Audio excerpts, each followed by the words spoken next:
What's up champions? Welcome back to Grand Acad और आज मैं आपको बताने वाला हूँ, इनफैक्ट देने वाला हूँ a step by step plan to score 80 on 80 in class 12 English. कोई हवा में बातें नहीं हो रही हैं, पूरा का पूरा पेपर पैटर्न को एनालाइज करके मैं आपको बताने वाला हूँ कि आपको अपने स्टडी प्लान में क्या क्या इनकॉर्पोरेट करना चाहिए, क्या क्या चीज़ें पढ़नी चाहिए, क्या एनसीईआरटी के बियॉन्ड भी हमें कुछ पढ़ना है, एनसीईआरटी पढ़ते वक्त हमें ध्यान क्या रखना है, ये सारी की सारी चीज़ें मैं आपको इस वीडियो में बताने वाला हूँ।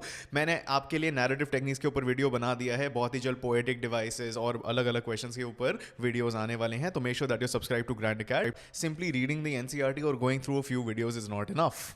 Why I say that is because आपको अपने क्लास 12 इंग्लिश पेपर में थोड़े चैलेंजिंग क्वेश्चंस मिलेंगे। The first most challenging question is the narrative technique questions, इसके ऊपर मैंने एक डिटेल वीडियो बना दिया है। Second most challenging parallel questions, उसके बाद आपके आते हैं रीडिंग कॉम्प्रिहेंशन के अंदर एनालॉजी क्वेश्चंस, उसके बाद आपके आते हैं एक्सट्रैक्ट बेस्ड क्वेश्चंस, जिसमें इस बार थोड़ा लेवल ऊपर कर दिया है सीबीएसई ने when we look at the sample paper. Till आप इन क्वेश्चंस को देख के कंटेक्चुअलाइज करके अपना स्टडी प्लान चेंज नहीं करते, then what you are doing is actually preparing for a class 12 English exam जो 6-7 साल पहले आता था। बिल्कुल नहीं। For us to score good marks you need to use these steps that I am giving you in this video. I will address every single type of question I have discussed right here, because अगर आप अपने study plan में changes make नहीं करते, आपको सब कुछ समझ तो आ जाएगा but it will not translate to a good amount of marks in the class 12 English paper. So it's very important, it's actually imperative for you to incorporate every single thing I tell you in this video, and I've thought a lot about this, so this is not something that I'm just creating for hype. The first step guys is to watch animated videos, and आप लोग कहोगे sir आप हर videos में बताते रहते हो to watch animated videos. Yes, I tell you to do that because the human brain works in weird ways. It needs textual stimulus, visual stimulus and auditory stimulus as well. हमने जो grand अकेड पे animated videos बनाए हैं उसमें जो भी most important points हैं chapter के वो कवर कर दिए हैं। नंबर 2 जो मैंने उसमें वॉइस एक्टिंग करी है वो आपको बहुत ज़्यादा हेल्प करेगी। आप एग्जाम में जब आंसर्स लिख रहे होगे, don't be surprised if you hear my voice.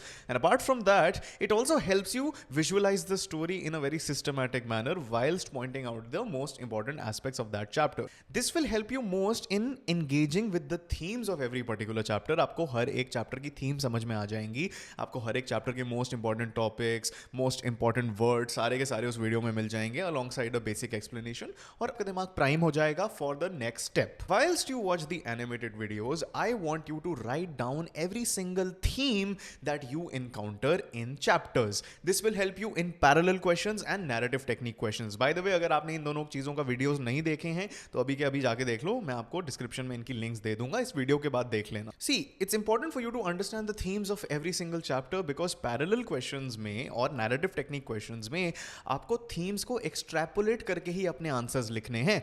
For example, if you do not know that the third level is primarily about war, nostalgia, escapism, and Law Spring is about the cycles of poverty and not being privileged and how the system acts against these people, it will be very difficult for you to answer questions in relation to that when it comes to narrative questions and competency questions.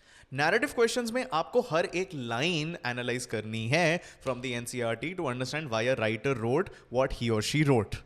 Parallel questions में आपको दो chapters को interlink करके explore करना होगा कि इन दोनों में कैसी मल्टीपल थीम्स हैं जो कोएग्जिस्ट करती हैं। जैसे मेंटल हेल्थ, डिल्यूजन, हेलुसिनेशन की बात गोइंग प्लेसेस में भी होती है और थर्ड लेवल में भी होती है। But unless and until you know every single thematic representation of every single chapter, you will not be able to excel in these type of questions. So my official recommendation: watch Grand Acad animated videos and make a list of every single theme that you encounter. Step number 2, many people will tell you, educators will come and tell you, NCERT को पढ़ने की ज़रूरत नहीं है. I completely disagree with that. You cannot score good marks in English without reading the NCERT because you will not be able to solve extract based questions and narrative technique questions as well.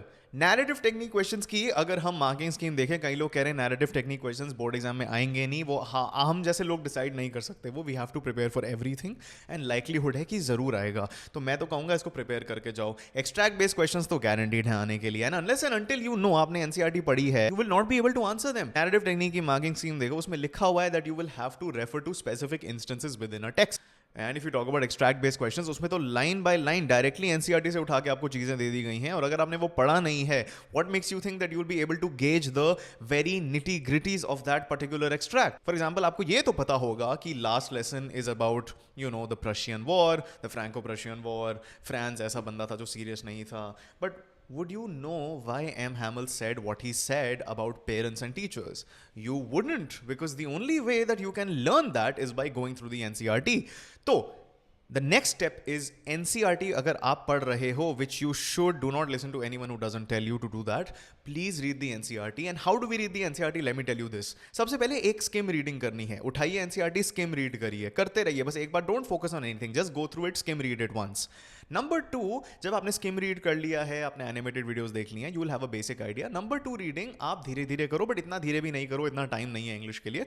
But just make sure that you go through every single word in the chapter, and her paragraph के बाद सोचो मैंने इस paragraph में learn क्या करा about this chapter. If you don't want to go through lengthy line by line readings by your own, हमारे पास जो इंग्लिश का ग्रैंड अकेडमी का Pro Max English crash course है, which you would have heard of, उसमें मैंने बहुत ही ज्यादा ससिंक्ट येट डिटेल्ड एक्सप्लेनेशंस बना दी हैं of the most important lines. वो पूरी लाइन बाय लाइन एक्सप्लेनेशन है. सो now is a good time to join. You will get mind maps, notes and all the rest which you've already heard of. Link in the description, pinned comment as well, or you can scan the QR code right here or download the Grand Acad app.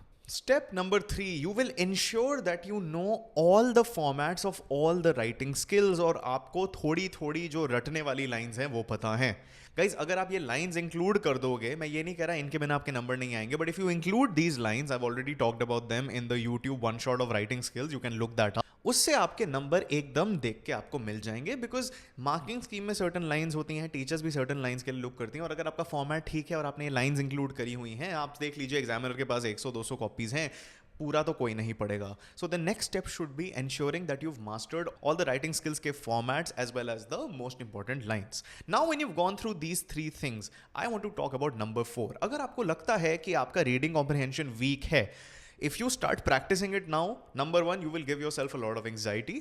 Number 2, you must be realistic about your expectations, because reading comprehension is about how well you can read and infer and interpret, and that is not something that you can drastically improve in 2 to 3 days. Guys, मैं आपको honest truth बता रहा हूँ, मेरे को किसी भी चीज़ को sugar coat नहीं करना है, because I want what's best for you, even if आपको थोड़ा discomfort हो. I tell you the truth, but the truth is reading comprehension is a skill that you acquire over time. It is something that builds, it is something compounds, right? So reading comprehension आप practice कर सकते हो just to get yourself to solve it quicker, but you can't become better at it. So my official recommendation would be कि reading comprehension के बारे में ज़्यादा overthink ना करिए, और अगर आप reading comprehension पे भी एक वीडियो चाहते हो, कमेंट करिए. Depending on the demand, I'll consider making a video for you guys as well.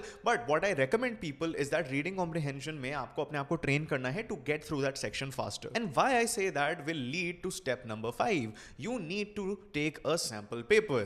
Yes guys, English वाले लोग कहते हैं write a sample paper, but let me tell you, being English honest myself, you don't write an exam, you take an exam.